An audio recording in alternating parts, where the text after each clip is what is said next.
i7 ગુજરાતનો અવાજ। નમસ્કાર દર્શક મિત્રો, i7 ન્યૂઝ ગુજરાતીની સાથે હું છું આપની સાથે પાયલ બામભણિયા। તો જોઈએ આજના મહત્વના સમાચાર।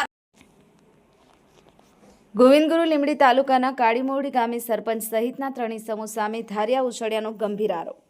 મળતી માહિતી મુજબ ગોવિંદગુરુ લીંબડી તાલુકાના કાળીમોડી ગામે સરપંચ સહિત ત્રણ વ્યક્તિઓ દ્વારા યુવકોને જાહેરમાં રોકી ગાળો બોલી અને મારી નાખવાની ધમકીઓ આપી અને ધારિયાથી હુમલો કરતા યુવકોને ગંભીર ઇજાઓ થવા પામી હતી, જે અંગે તેમના કાકા દ્વારા પોલીસ સ્ટેશનમાં ફરિયાદ નોંધાવી હતી।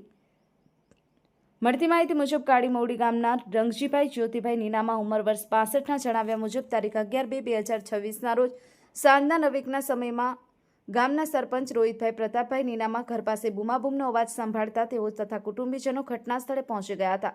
ઘટનાના સ્થળ પર પહોંચતા તેમણે જોયું કે તેમનો ભત્રીજો નગાભાઈ તાજસિંહભાઈ નીનામા રોડ પર પડેલો હતો અને નજીકમાં સરપંચશ્રીના હાથમાં ધાર્યું લઈ અને ઊભેલો હતો।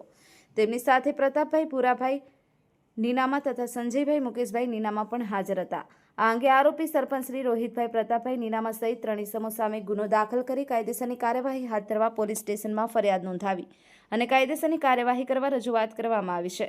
જાણવા મળતા ત્રણેય આરોપીઓને પોલીસ દ્વારા અટક કરી જેલના સળિયા પાછળ ધકેલી દેવામાં આવ્યા છે। Bureau chief Kalubhai Damor, i7 news Gujarati, Dahod.